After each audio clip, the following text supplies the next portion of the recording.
Morning, Henry. I'm just checking we can hear you all right.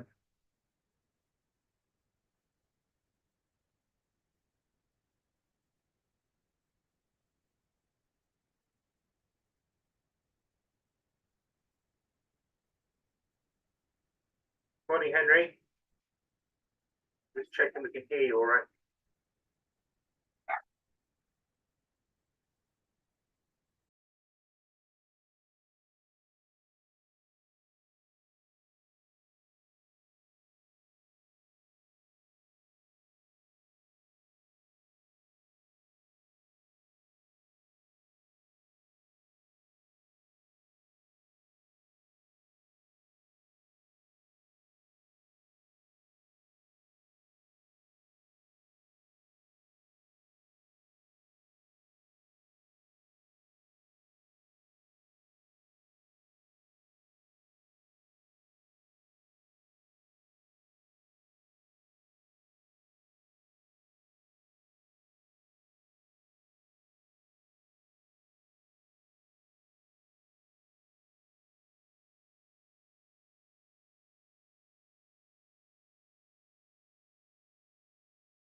Can you hear me now? I can. Fantastic. Oh, right, great. Very Finally got good. it. Last minute, but that's all we need. Oh God, it's never straightforward. It's always nice to sort of start one of these things like with your heart literally pounding through your chest because your IT is not working. No worries. You can sit and relax now for a bit while Richard and I handle the week's And do news. you want my video off? If you don't mind, Yeah, just mute yourself at least. But video off as well if you're confident you switch back on again. That's fine. Yeah. Cool. All right. Talk to you in a minute. cool.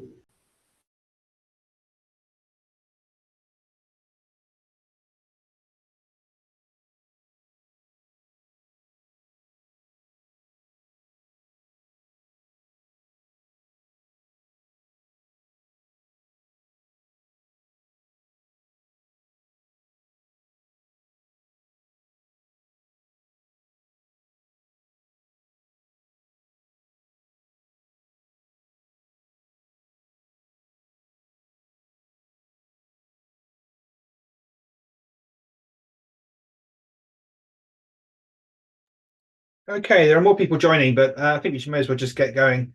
It's now 11 o'clock on Friday. As usual, we've got a bit of news to run through first before we get to our guest. And our guest this week is Henry Butt from AEW UK REIT. Richard will be talking to him. And actually, Richard's going to be doing most of the show today because we look at the news stories. The two of the three are property ones. But I wanted to have a look at Jupiter Green first. Now, you can see the problem there. The distance has got wider and wider. It's not huge, and it doesn't offer a yield anymore. I think actually no, that should be 53 rather than 153. And it just published results this morning, and they're not brilliant either. So it benchmarks itself against the MSCI World Small Cap Index, and you can see it's about 10 percentage points behind that over the year to 31st of March. And the share price return is diabolical. So by the time we get through to the end of March, the discount will hit over 30%, which is ridiculous for an equity fund. That's narrowed into 25.2 now. But it's only got total assets of about 50 million, which is why I knew that market cap was wrong, which is the same size as it was back in 2008. So this is a fund that's really struggled to be relevant. And because it's relatively small, the ongoing charges ratio is relatively high, so over 1.5%. That's obviously a problem. This is from its fact sheet. I've had some numbers in, but you can see here, relative to the MSCI World Small Cap Index, it's been really pretty awful. So over 10 years, 91.9 against 312.8, and in share price terms, only 45.8. And then if you look at discrete periods, this is what I added in here. You can see it's underperformed over the last 12 months. Did okay the year before, underperformed. So it's built up this sort of cumulative underperformance over some time. So it's really not got a great track record. And that's under two different managers, to be fair, and actually two different styles. So in 2021, when Charlie Thomas decided he was going to leave Jupiter, they did think about the whole strategy and what they were going to do with it. So they shifted it towards smaller companies driving environmental solutions, which is more likely to be small cap stocks. And they therefore introduced the new small cap benchmark. They were paying a dividend that was de-emphasized and then scrapped. Instead, the focus, they said, was going to be on generating capital growth. However, the NAV has been flat ever since. And the main problem we've got here is that it's moved into small cap growth. Growth stocks sold off when rates went up. We know that hit everybody. And small caps have lagged as well. So those two big headwinds have been working against it. And maybe it just changed strategy completely the wrong time, but there we go. The other thing they did, and it's quite obvious from the chart we showed you earlier, is they abandoned the discount control, and it was all sort of done under the radar. So they had a pretty strong commitment to using buybacks and issues of shares to keep the share price quite close to the NAV. And that was just reiterated in report accounts after report accounts. And definitely it was in the one in 2020. But in 2021, it wasn't really mentioned. I know there'd been some volatility around COVID and that upset things a bit. But by the time we get to 2022, the discount widened, and then the board didn't really sort of say anything about it. They sort of said, well, we're going to hope for the best when the market sentiment improves and the discount will narrow in again. Well, obviously that did not happen. So what they've said this morning, and it was kind of buried, but we picked it up and put a news story on it. The board is now thinking about what the future of the fund should be. And it may be that it doesn't continue as it is. So basically, they've kind of pressed the starting gun on some kind of corporate action. Now, my only reservation with this is not that there's not good reasons for doing this, is that this seems to be initiated by this chairman who's been on the board for way too long, and has sort of been running the show. And I just prefer that somebody a bit more independent had made that decision. But there we go. There's not much we can do about that.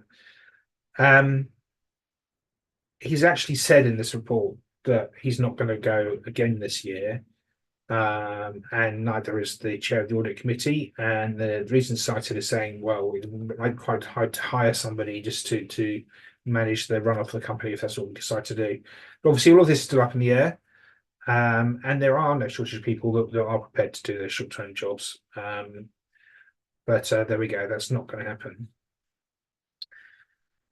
Assuming that we'd say, right, this is not going to happen. This is not going to work anymore. We're going to get rid of it.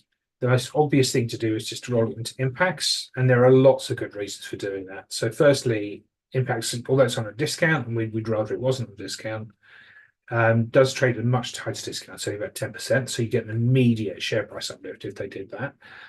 It's got much better long-term returns, although slightly behind very short-term.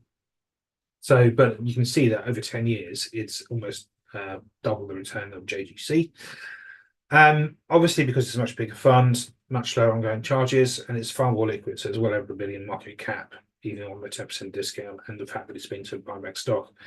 So that just seems to me to be the obvious thing to do if we're going to get rid of JGC. I think it's a shame to see that fund go, but it has struggled for a long time. So that's all I wanted to say. I'm going to hand over to Richard. Thank you, James. I'm just going to share my screen.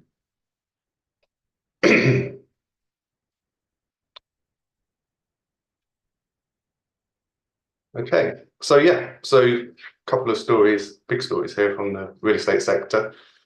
Firstly, with Hammerson. So they announced a big sale this week, which I'll get onto, but this is their chart, and I've taken it back for 10 years just to show how big it's been impacted. It focuses on retail, and this pretty much shows the retail sector in the chart, basically. But over the last couple of years, it's sort of steadied, and values look like they are starting to hit the bottom, and a recovery may be in place. So they sold their 40% stake in Value Retail, which is an outlet centre sort of consortium, and they sold it for 1.5 billion, which gained cash proceeds of 600 million for them. So these outlet centres, I think the most prominent one is Vista Village. I think everyone would know what that is, and there's sort of 8 others around the world in sort of big European cities and in New York as well. So, but it was at a massive discount to what it was valued on their books at. So it was valued at 2 billion or 1.1 billion in cash. So a sort of $500 million discount they took on that sale.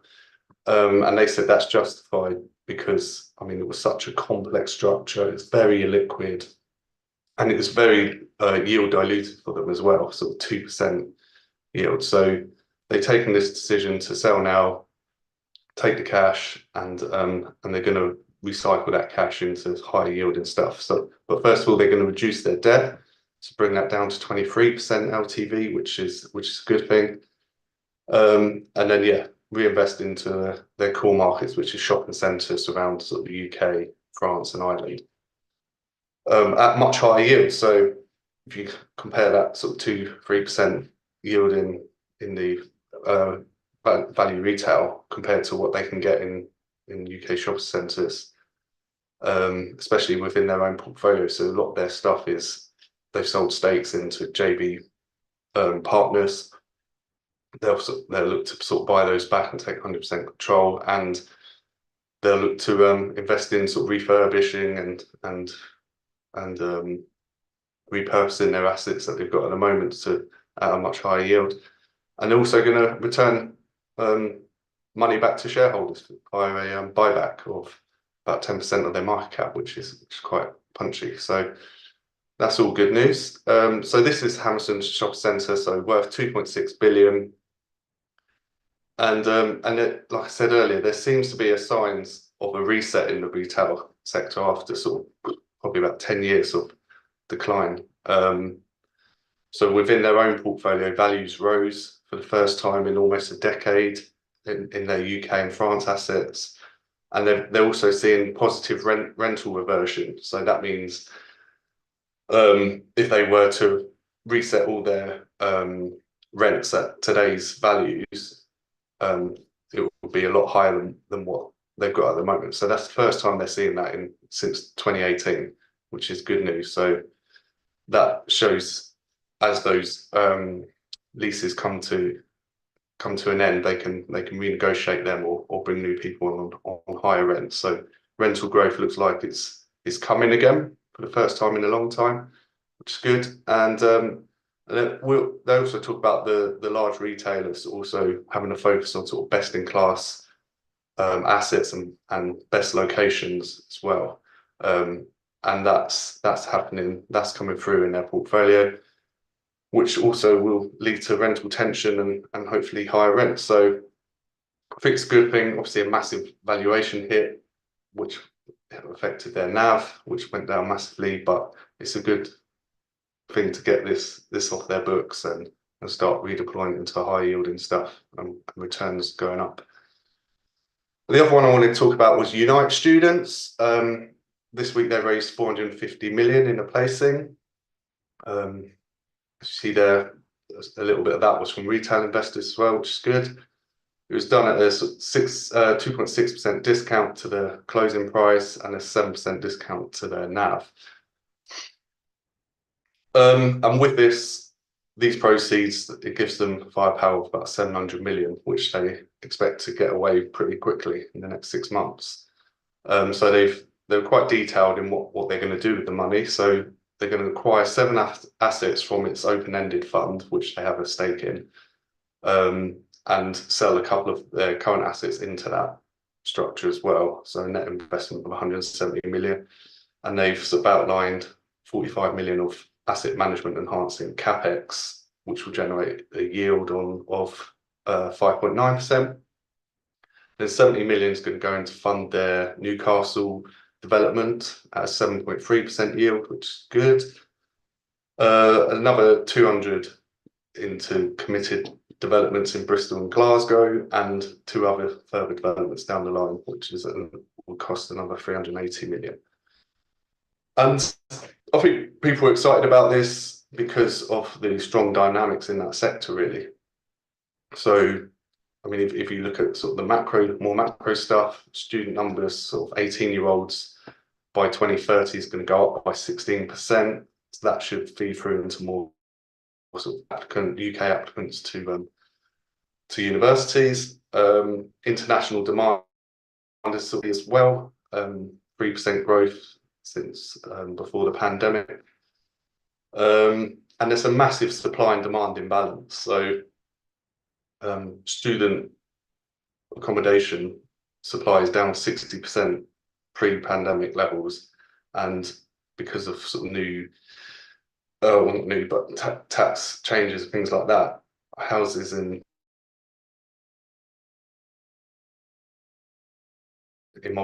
for students looking into rent, that's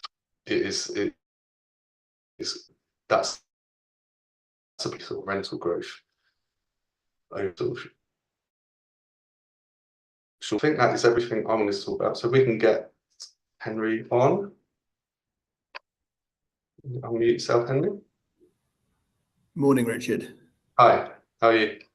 I'm very well. How are you? Good, good. Yeah, thanks for joining us today.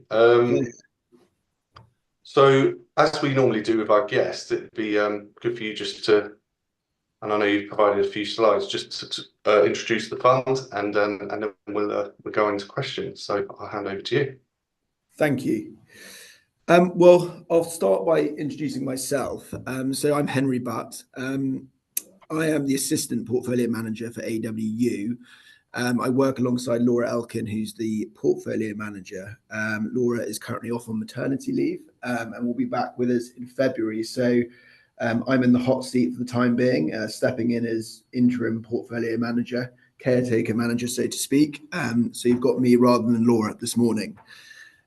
So then moving on to AEW, this first slide is a snapshot of what we're trying to do.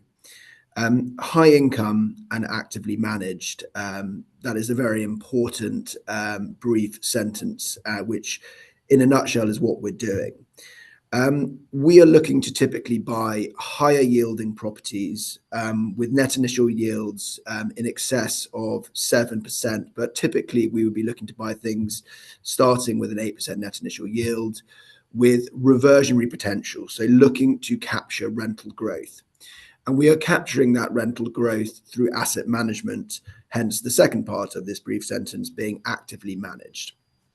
And we really like to get under the bonnet of our assets and engage with tenants and look to add value and grow the income of our properties through that asset management process. And when we are buying assets, we very much buy them with a value investment hat on. And by that, what we mean is that we are not typically buying assets with very long leases in alternative sectors. We are really looking at the underlying bricks and mortar value of those assets, as long as there is income on top of that. And that has meant that we are typically buying properties which yield the right income on day one, but they also have the flexibility to take into other alternative uses and to add value through asset management. And that really kind of feeds into these two metrics in this light blue box on the left-hand side of this slide. So in terms of maximizing income, we have now paid out our quarterly dividend of 2 pence per quarter for 35 consecutive quarters. This presentation is as at March. We released our Q1 NAV actually yesterday, so that's now 35 consecutive quarters.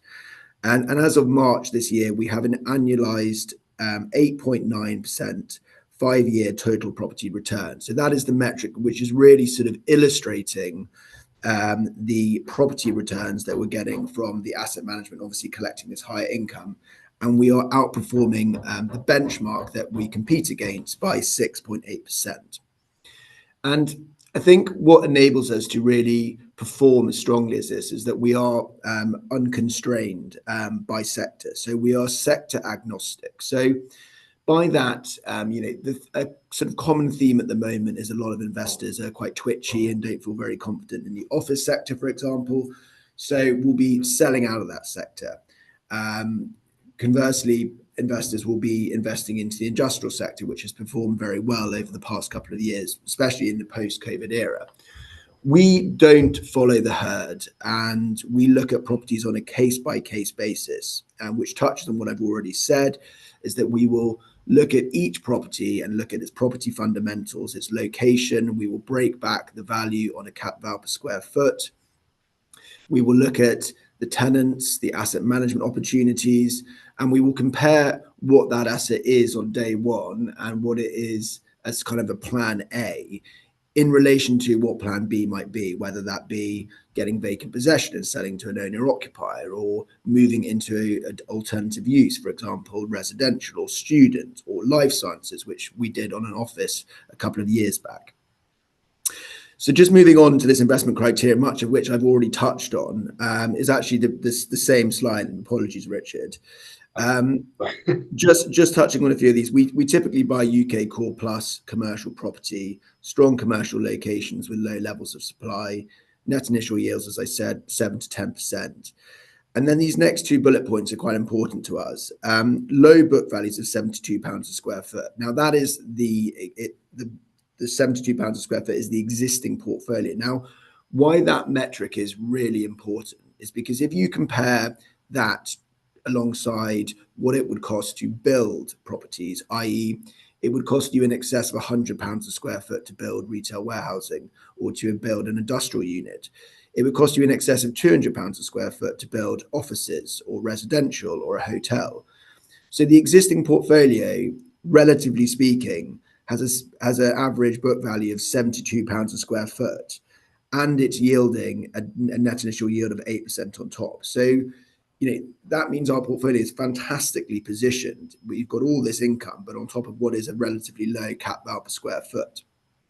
And the metric below that as well, low passing rents, so average in the portfolio of £6.46. I mean, if you compare that, let's say, to an office building in the city, which is £100 a square foot, or prime logistics, which are kind of as high as £10 a square foot now. These are low rents. I mean, I think it's fair to say that it's brought down by a high weighting in industrials. We have 37% in industrials. But that low average passing rent really does sort of signify the reversionary potential within the portfolio, and that you'll see that penultimate bullet point here says that we've got a reversion potential in the portfolio of 8.8%. And just to finish, obviously, we're delighted that we have been recognised for this property performance and NAV performance with these raft awards at the bottom. I think we've won the Citywire Award now 4 years on the trot, which is based on 3-year NAV total returns. Right, so we can move on to the next slide. So this is a snapshot slide of what we do, a 30,000 feet view of the portfolio, a valuation of 210.7 million. As of March, that valuation was up this quarter by 2.4%. 33 properties, now 32. We sold a multi-let industrial estate in Droitwich at a 33% premium to the March valuation this quarter. And then net initial yield just shy of 8%. So that is the income that we are receiving from the existing portfolio, with reversion of 8.77. So that is what, as asset managers, we are going after. We are trying to capture that rental uplift. And then the next two metrics here, a vacancy rate of 6.3. We don't mind having vacancy. It's thought of as being a negative thing, but actually having vacancy, a little bit of churn in your portfolio is a good thing. It allows you to do refurbishment. It allows you to improve the capital values of your properties. It allows you to bring in better tenants and move on rent. So not necessarily a bad thing.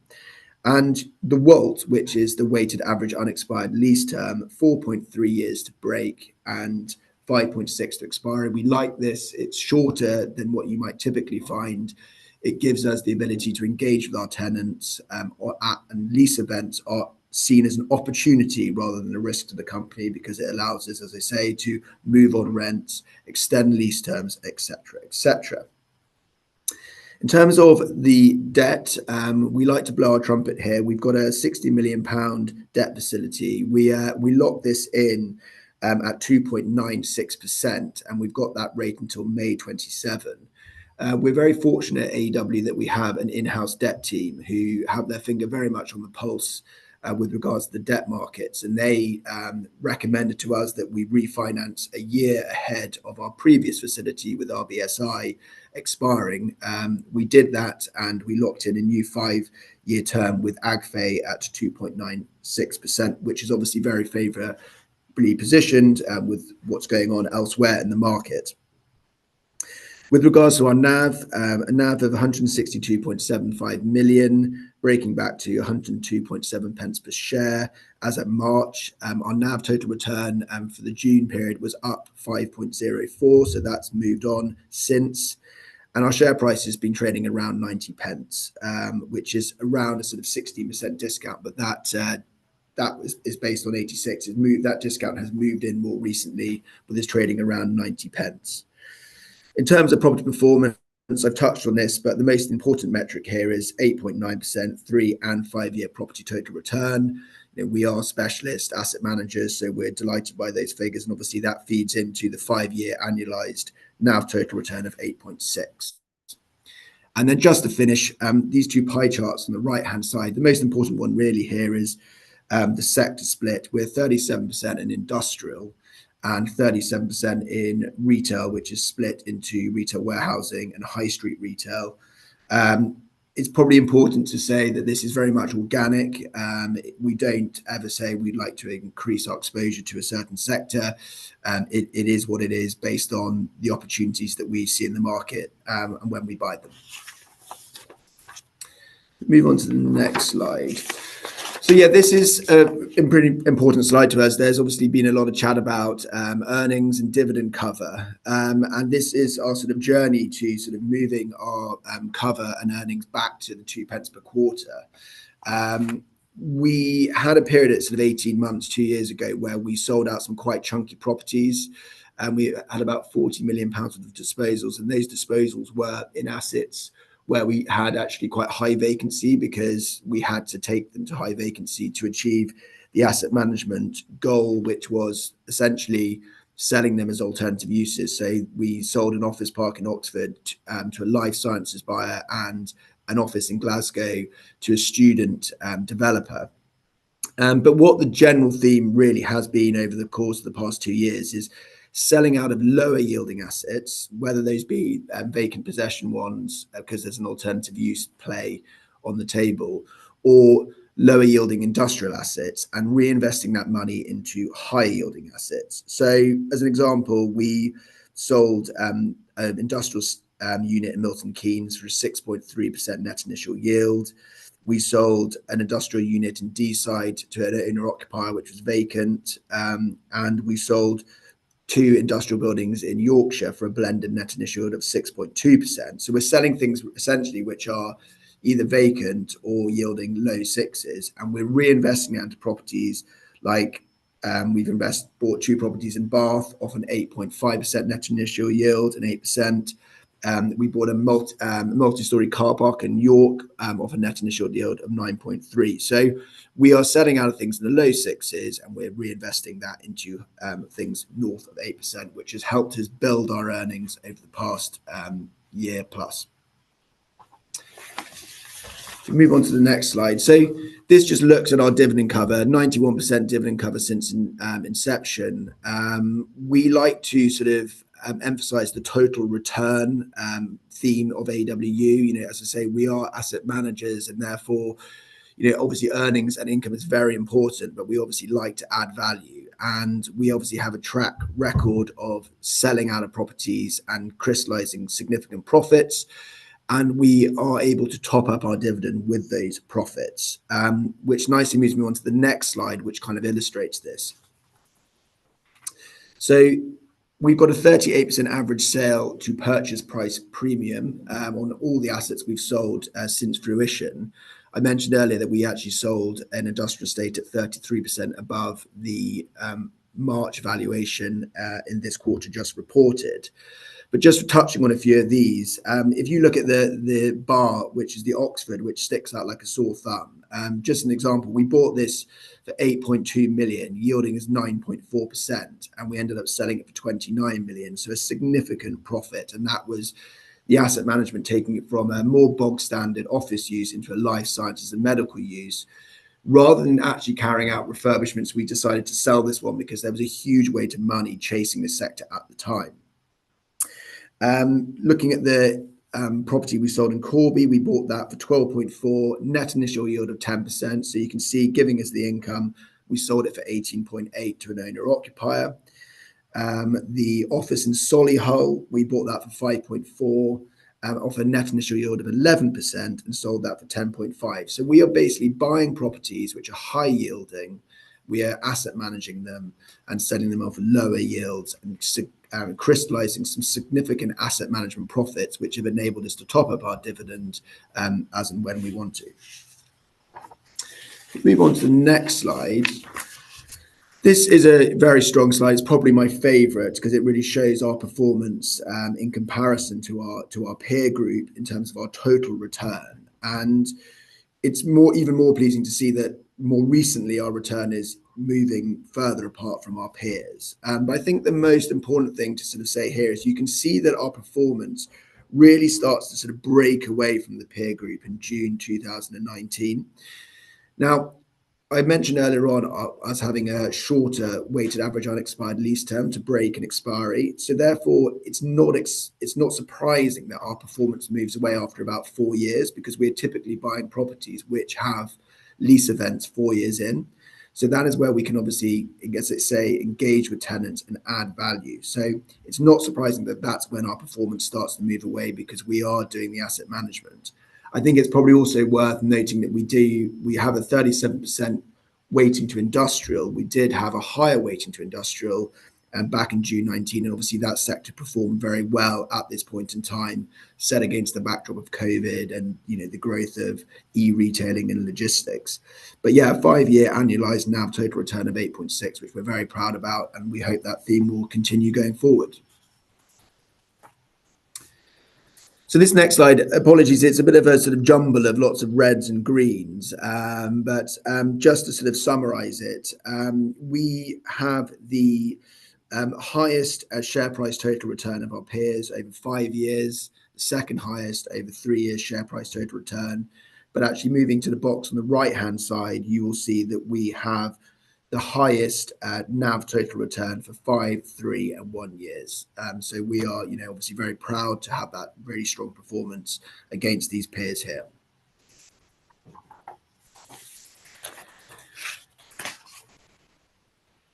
We have a very strong dividend. We are aware that obviously our investors are very keen on our dividend. It's probably worth noting the regionals dividend here obviously sticks out like a sore thumb, but note that they are obviously trading at a very, very heavy discount.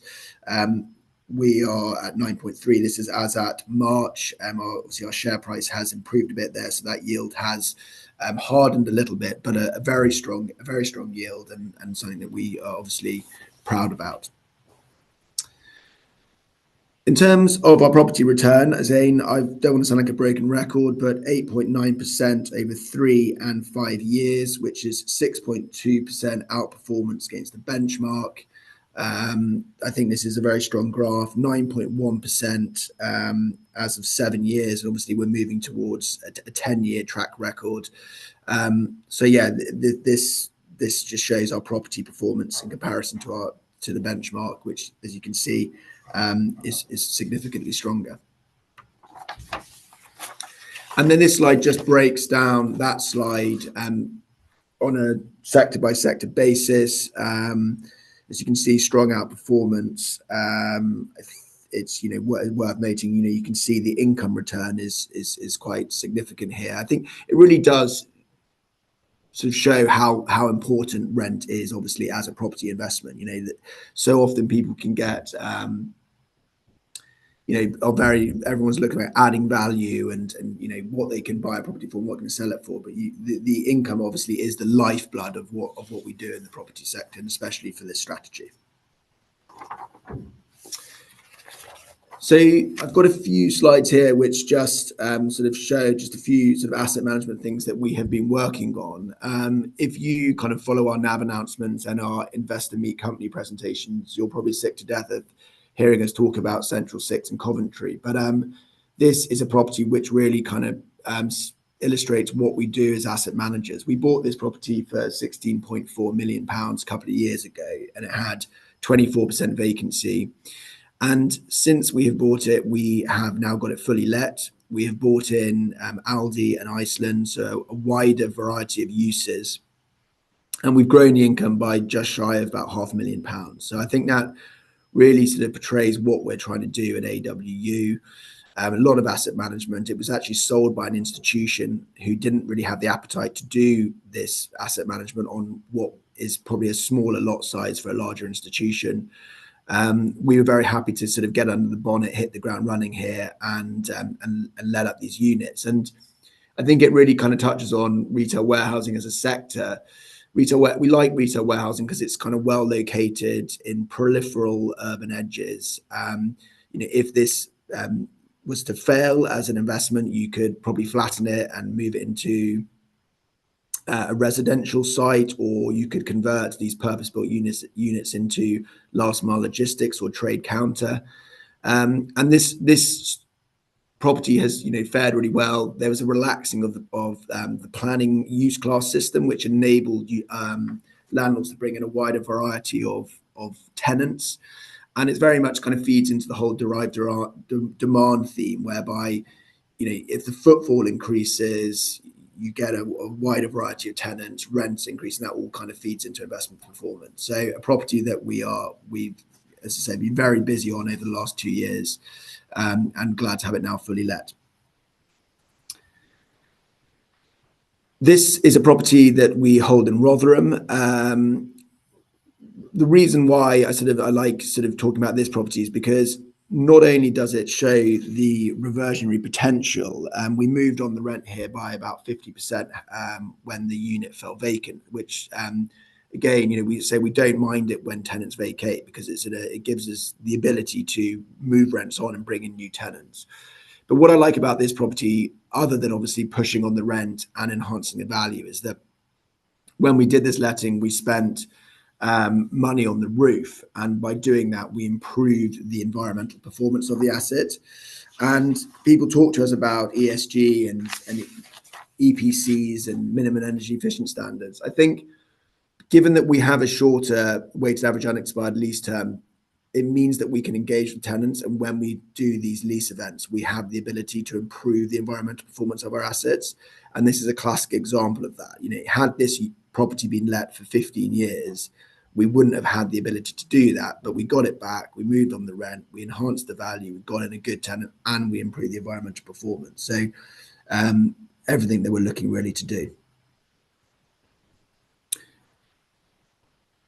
So yeah, to conclude, we are happy with our earnings. We continue to move them on in the right direction. And I encourage you all to see our most recent NAV announcement, which came out yesterday. It's probably worth noting that our earnings were 2.26 for the quarter, which were enhanced by the billing of 3 years of turnover rent at one of our leisure parks in Dagenham. and a reversal of some service charge costs. But sort of the underlying earnings were about 1.92, but still moving in the right direction as far as our earnings are concerned. We've got some really exciting asset management in the existing portfolio, and we've got some good cash to enable us to do some asset management, and that is currently the focus rather than buying new properties. There is significant reversion potential in the portfolio of 8.8% in comparison to the net initial yield of 8%, and obviously that's why we are holding this cash to try and capture that reversion potential. We're also, despite there being great opportunities, we're aware that it is a bit of a sort of sticky wicket out there in terms of the occupational markets to a certain extent. There have been CVAs, and therefore, we're aware of that, and that's why it's good to have a bit of cash in the event that you do have issues with tenants. But as I say, we don't necessarily see that as a bad thing. We had Wilko as one of our tenants in Bristol who went to administration, and actually we are in the process of reletting that unit to two new leisure tenants. So that's a classic example of making the best out of a bad situation. And to use that metric again, low book values of £72 a square foot and low passing rent of £6.46 because there's relatively low. There's a lot to go after, which we're very buoyed about. Our values are underwritten against long-term fundamentals. So in the event Plan A doesn't sort of play out, you can look to VP values and alternative use values as a good sort of bedrock to an investment. We're proud, obviously, of our track record of crystallizing gains on sales, a 38% average purchase price, a sale to purchase price premium. And we've got that low cost of debt fixed until May 27, which obviously bodes very well for what we're doing. So thank you. Cool. Great. Thanks, Henry. Right, there's loads of questions come in. So kick off. I'll try and group some of these so we're not sort of darting all over the place. So first of all, perhaps we start with more portfolio specific questions. So are you happy with the sector weightings at the moment? And supplementary question: what subsectors are you looking to add to and reduce, if any?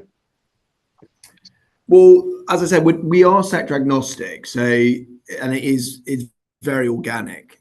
So it's not like we are specifically setting out our stall to reduce or increase sector weightings.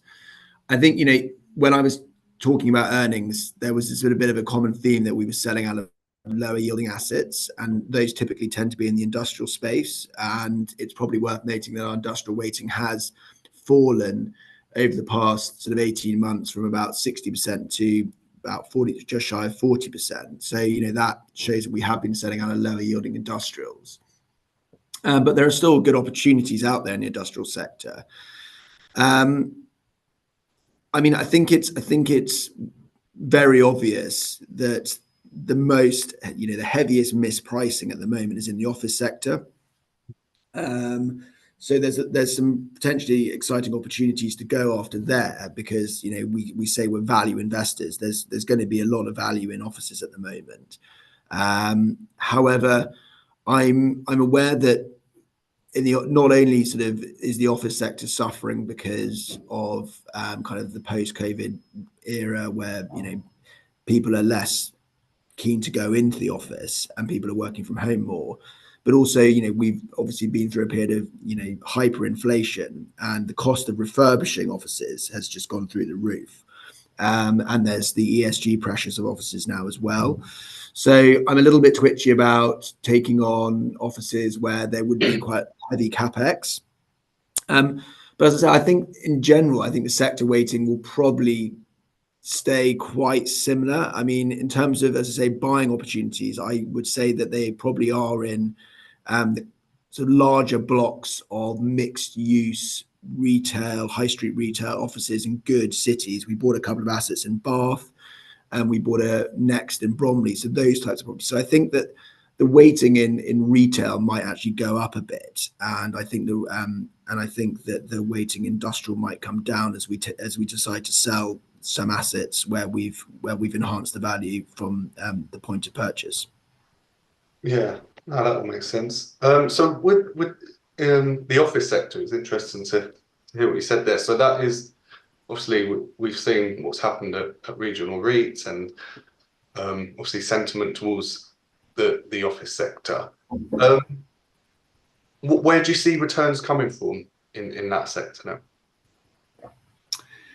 Well, I mean, people think that people are less keen to go to the office, but I think that sort of idea is slightly frazzling out. I think offices are being people are realizing the importance of offices, and I think it's a big opportunity because, as I said earlier on, a lot of investors are just selling out of offices because they kind of have to. And I know that there are investors who would not even touch an office investment with a barge pole, even if it was a great opportunity.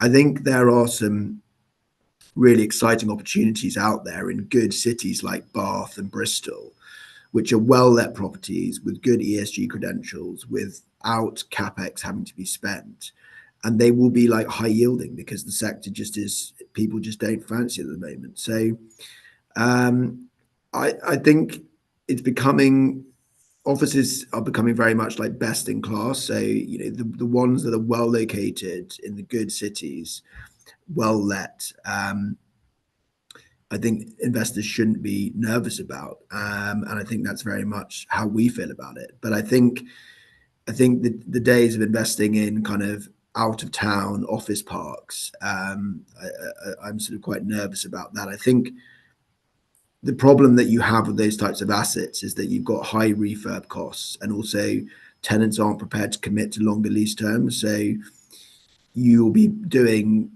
lots of lettings which are on like 3-year terms or 5s with 3-year breaks, and there'll be little rental growth, despite there being quite a lot of tenant churn, and as I say, like quite a lot of capex. But I think a good, well-located office in Manchester or a Bristol, well let, and with a modern specification, is very attractive, especially off the prices that are currently out there.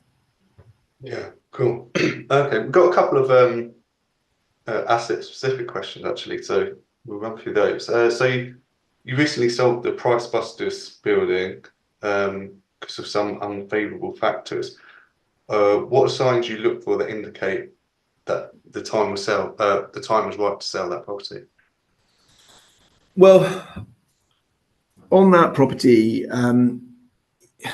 it was quite a small lot size, and we have decided to sell out of some smaller lot sizes recently.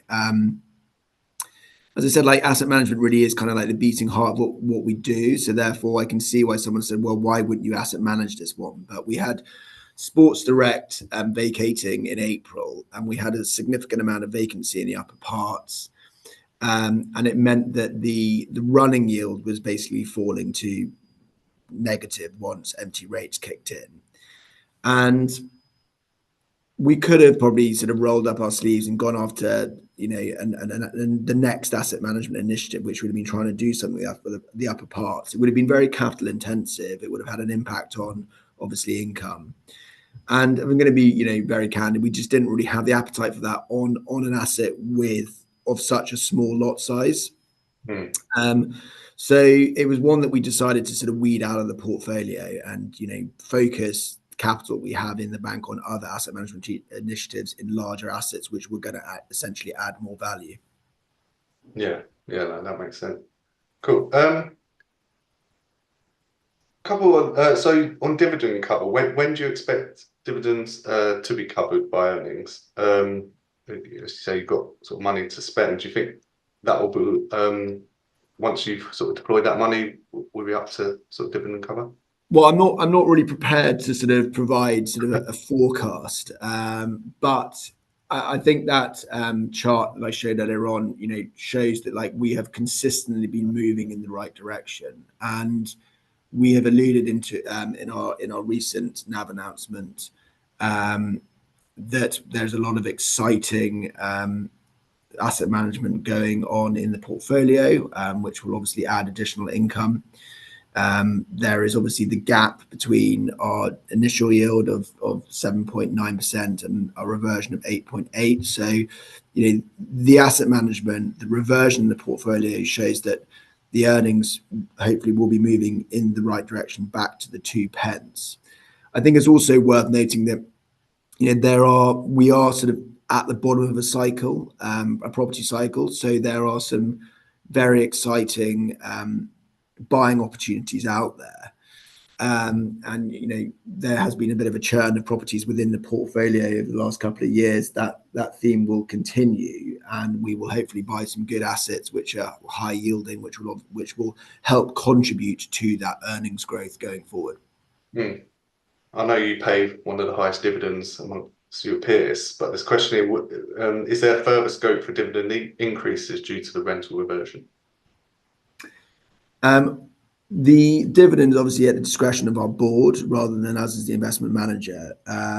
But that has been the dividends that we sort of set our stall out when we IPO'd. And as I say, it is reviewed by the board on a quarterly basis. So that, yeah. Yeah, that's fair. Sorry, I didn't miss a question here on your portfolio. So a lot of the question here says a lot of your portfolio property looks in need of modernisation. Are there plans to invest in upgrading this or disposing of them? I think on that, like if we touch on, for example, some of our industrial properties, I get it. Like we say we don't buy like prime logistics, for example. We would buy well-located secondary industrial units. Now, a lot of these units could be, on the face of it, do look a little bit tired around and a bit rough around the edges. However, they do represent, importance to like the UK economy and like occupiers in general. And like if I take an example of like a property we have at Wake, for example, tenants there are paying like £4 a square foot. They've got 20-ton cranes and it's their old manufacturing units. And if those tenants were to vacate, they would be faced sort of at moving into like purpose-built modern accommodation and paying rents as high as like £7 a square foot, and they wouldn't get the craneage. So a lot of our industrial assets really do serve a purpose. There are a lot of good businesses out there doing, providing important functions to the UK economy, and they do just want like cheaper space. I think it's probably also important to, we say that we have a low capital value per square foot. If you compare, the investment values of a lot of our industrial assets in comparison to what actually would cost to build them, and the site values, then we're very nicely positioned. I.e., we will have investments which are throwing off like yields kind of 8 or so percent. That actually, if you were to flatten those investments, they would have a higher site value for redevelopment. Naturally, that we do invest money in our properties. There's an industrial asset we have in Runcorn where we have 2 vacant units at the moment, and we're carrying out a sort of £1 million capex project on that property. Looking to move rents on from sort of like mid-5s, like £8 a square foot. So we do carry out refurbishment projects, but obviously they do have, they can have a bit of a strain on the company, but we are, as I say, property people, so we will obviously go after exciting property deals, and don't mind spending money, but it's not really a value add strategy, so therefore there are less refurbishments going on. Yeah. Cool. Okay, so are you seeing valuation stabilising now across sectors, and if so, what sectors do you think will stage the biggest recovery as we come out? Well, our June valuation was up 2.41%, and our March was up as well 0.41%. So, that's quite strong valuation performance relative to what we're seeing out there. But my sort of feeling is that we're sort of at the bottom of a cycle. There are some green shoots, but whether how long sort of we will stay at the bottom, I'm not sure. I'm not necessarily sure. But in terms of our existing portfolio, given that there's a lot of asset management ongoing in it, that's why we're seeing our valuations perform like they have, because we are adding value through asset management. I think in terms of like where we see valuations go, I mean, it's inevitable that when we do see a cut to interest rates, that values will probably start to move in the right direction again. But it's probably important to sort of emphasize for our portfolio, it's more kind of like asset management and what we're doing, which is contributing to valuation moves, rather than us sort of boarding a train and sort of the movements basically being sector or sort of UK wide property movements, if that makes sense. Yeah. Cool. Has the board considered doing buybacks? Seeing that's a sort of 15% discount. No. I mean, my thoughts on buybacks are like, you'd be using sort of existing capital to obviously buy your own shares. Now, I get it, like that obviously shows conviction in your strategy and what you're doing. But when there are exciting asset management initiatives within the existing portfolio and really good buying opportunities, I would rather be spending that money on those asset management projects and new acquisitions than buying our own shares. Yeah, no, I get that. Cool. Now, you obviously want to grow the size of the company. Sort of 175 million NAV, wasn't it? How do you think you can go about doing that? Well, I mean, obviously the sector's had a bit of a rough time recently, and raising new capital when your shares are trading at a discount is obviously difficult for obvious reasons. There's been a lot of M&A and corporate noise within the sector, and we would always have our eyes peeled for potential opportunities. Albeit, obviously, we need to make sure that whatever we look at is in the best interest of our shareholders. Naturally, we would love to grow, and we have our eye on that at all times. But I think it's also important to focus on the existing portfolio and continue the performance that we have seen over the past 10 years. When our shares are hopefully trading at a premium, which we would hope will happen again, we would obviously look to get on the front foot and try and grow the size of the company through raising new equity, whilst at the same time, as I say, having an eye on what's going on out there in terms of corporate opportunities. Yeah, that's been a big sort of theme, hasn't it? Over the last probably 2 years now, but it's really sort of heightened this year. Very much so. Yeah. So and a lot in your peer group as well. So look, the diversified sort of REITs, a lot of the big ones have gone or are going.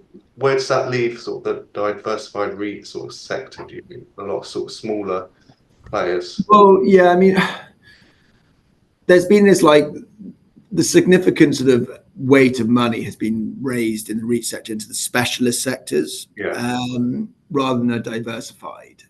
But we don't like to think of ourselves really as being diversified. I appreciate that we do hold properties across all sectors, so therefore we are diversified. But we like to say we do think of ourselves as being a specialist REIT, because we're a high income REIT paying out that high dividend, so that is a speciality. That's why people typically buy us. And we're a specialist because we are value investors, and we add value through asset management. If you take like LXI, for example, they will be thought of as a specialist REIT because they buy longer income and it's RPI linked, but it's diversified because it's across all sectors, but they're not lumped in as a diversified REIT. So, they are long income and inflation linked. We are short income and typically open market linked. So we like to think of ourselves as being a specialist REIT. Yeah, that's cool. Just trying to. So with the new Labour government, is it sort of business as usual? Do you think that will have any impact? Good question on that. I mean, the most obvious thing to sort of talk about really in terms of the Labour government. Obviously, it's very early days, but there's been a lot of noise on housing and relaxing of like the planning laws. And there's been this recent news about a sort of a grey belt, so to speak, where they're supposedly going to promote the redevelopment of brownfield sites. Now, that would potentially mean that, for example, kind of like out of town, peripheral, industrial estates, for example, could be taken towards a residential use. I'm not a massive fan of that. I think kind of building on our green belts is not a great thing. I would rather sort of work with existing buildings in town centres. The previous government did relax the permitted development right rules, allowing buildings to be converted from office use to residential, and there was obviously a lot of buildings were converted 5 or so years ago, and then what came in as Article 4s, which have restricted that. I mean, I would like to see sort of existing buildings in town centres be rejuvenated and converted into alternative uses, namely being residential, because obviously that is the sort of the big theme of providing, increasing housing in the UK, and that really does sort of touch on kind of what we are trying to do at like AEW UK REIT. So we bought a Next in Bromley a year ago, and actually that has the ability, if Next were to vacate and if we decided not to let it to another tenant, which I think is highly unlikely, because Next are trading their socks off of there, but we could potentially convert that to 40 apartments.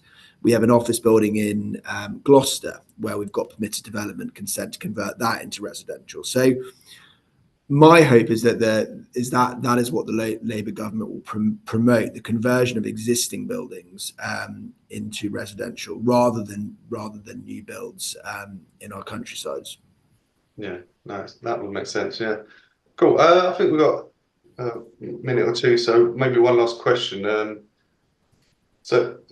here on do you own shares in the company? How many shares does management and directors own?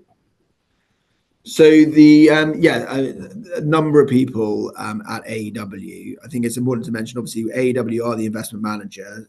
We have like an in-house investment team, in-house asset management team. We run other portfolios. So people at AEW do own the shares, and our board of directors do as well. Yeah. Yeah, cool. All right. Well, I think that rounds it up nicely.